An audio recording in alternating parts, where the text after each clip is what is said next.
Hey everyone, Tanu Malik this side और आज हम करने वाले हैं the lost child which is written by Indian English writer Mulk Raj Anand. Mulk Raj Anand is famous for his depiction of Indian society. और आज की स्टोरी जो हम करने वाले हैं द लॉस्ट चाइल्ड, इसमें भी मुल्कराज आनंद ने इंडियन रूरल विलेजेस को बहुत अच्छे से डिपिक्ट किया है during the festive season. So let's start.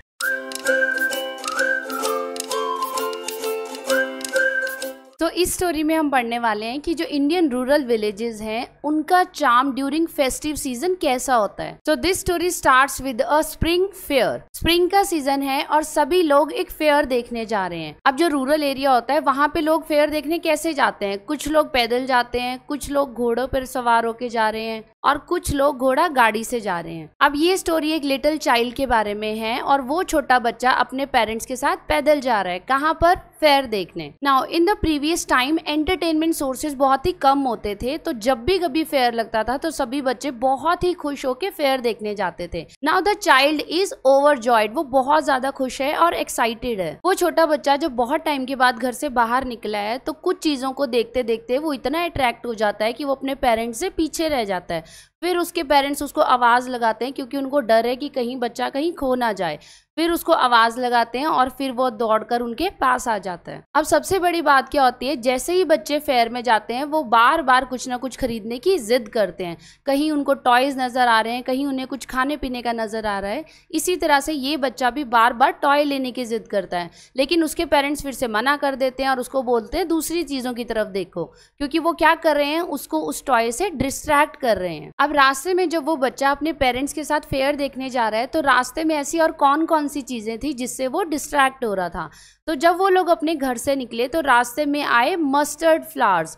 Mustard flower यानी सरसों के फ्लावर्स, और उन सरसों के फ्लावर्स के ऊपर घूम रहे थे बहुत सारे ड्रैगन फ्लाइज। ड्रैगन फ्लाइज क्या होते हैं?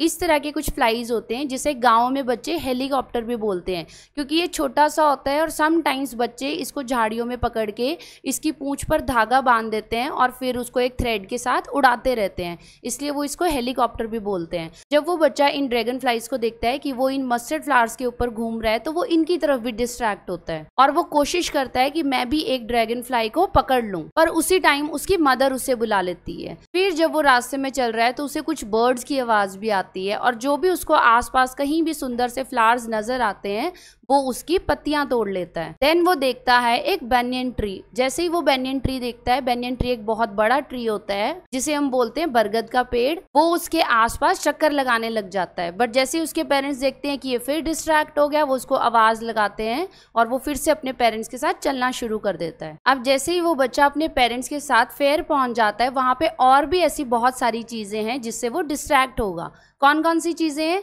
सबसे पहले उसको आवाज सुनाई देती है कि एक स्वीट मीट सेलर, जो कि एक हलवाई होता है, वो मिठाइयां बेच रहे हैं। सो कौन कौन सी स्वीट्स हैं वहां पर? There is gulab jamun, rasgulla, barfi and jalebi. इन सारी चीजों की आवाज सुन के ही हमारे मुंह में पानी आ जाता है।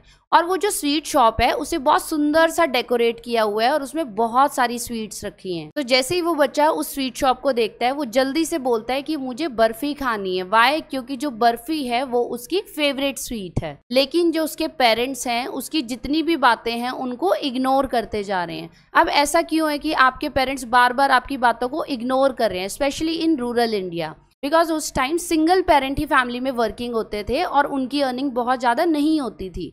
आजकल क्या है, मोस्टली दोनों पेरेंट्स वर्किंग है और जो भी आप मांगते हो बहुत जल्दी आपको मिल जाता है। अब उसके पेरेंट्स उसको स्वीट्स भी नहीं दिलाते तो वो फिर आगे चल पड़ता है। अब जैसे ही वो फेयर में आगे जाते हैं, बच्चे को आवाज़ सुनाई देती है कि एक फ्लावर सेलर फ्लावर्स बेच रहा है। क्या बेच रहा है उसमें? अ गार्लैंड ऑफ गुलमोहर, फूलों की माला जो कि गुलमोहर की बनी हुई है और वो बहुत ही सुंदर माला है। वो फिर से सोचता है कि क्यों ना मैं ये माला खरीदने को कहूँ, लेकिन उसे पहले से ही पता है कि उसके पेरेंट्स फिर से मना कर देंगे, इसलिए वो अपने पेरेंट्स को पूछता भी नहीं है और उनके साथ आगे चल पड़ता है। अब सबसे कॉमन चीज क्या होती है फेयर में जो बच्चे खरीदना बहुत पसंद करते हैं और वो बहुत ही सस्ती मिल जाती है? These are balloons.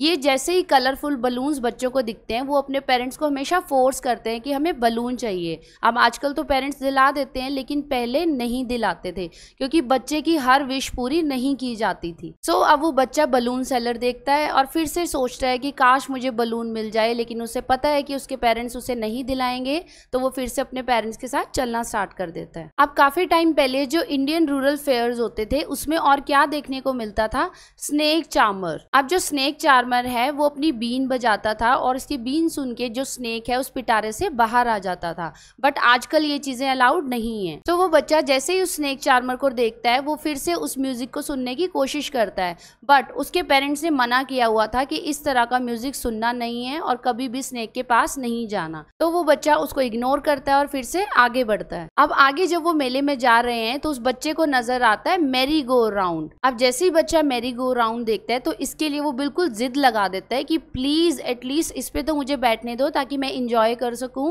बट वो नोटिस करता है कि उसके पेरेंट्स का कोई जवाब ही नहीं आया, ना उन्होंने यस बोला ना उन्होंने नो बोला। अब ऐसा क्यों? क्योंकि उस बच्चे को पता ही नहीं चला कि उसके पेरेंट्स बहुत आगे निकल गए हैं और वो मेले में बहुत पीछे रह गया है, और इस तरह से ये जो बच्चा है वो मेले में गुम हो गया है। अब इतना बड़ा फेयर है और वो बच्चा गुम हो गया है तो वो क्या करेगा, वो सबसे पहले जोर जोर से रोने लगता है क्योंकि वो बहुत ही छोटा है और वो मेले में और किसी को भी नहीं जानता क्योंकि वो सिर्फ अपने पेरेंट्स के साथ आया हुआ है। अब वो जोर जोर से रोते हुए मदर फादर चिल्लाता जा रहा है और रोता जा रहा है। रोते रोते वो इधर उधर भाग रहा है कि कहीं ना कहीं उसे उसके पेरेंट्स दिख जाए, लेकिन कहीं भी दूर तक भी उसे उसके पेरेंट्स नहीं दिखते। फिर उसे पास में एक मंदिर नजर आता है जहाँ पर बहुत सारे लोग इकट्ठा हो रखे हैं। उसे उम्मीद होती है कि शायद मेरे पेरेंट्स भी वहीं हो। फिर वो बच्चा उस मंदिर की तरफ जाता है और वहां अपने पेरेंट्स को ढूंढने की कोशिश करता है, लेकिन वहां पर इतनी ज्यादा भीड़ होती है कि वो उन सब के बीच में फंस जाता है। उसी टाइम एक स्ट्रेंजर उसके रोने की आवाज सुनते हैं और देखते हैं कि बच्चा बिल्कुल अकेला है, तो कहीं वो भीड़ में गुम ना हो जाए, इसीलिए उसे फटाफट अपनी गोदी में उठा लेते हैं। अब वो स्ट्रेंजर कोशिश करता है कि जल्दी से जल्दी इस बच्चे के पेरेंट्स को ढूंढा जाए,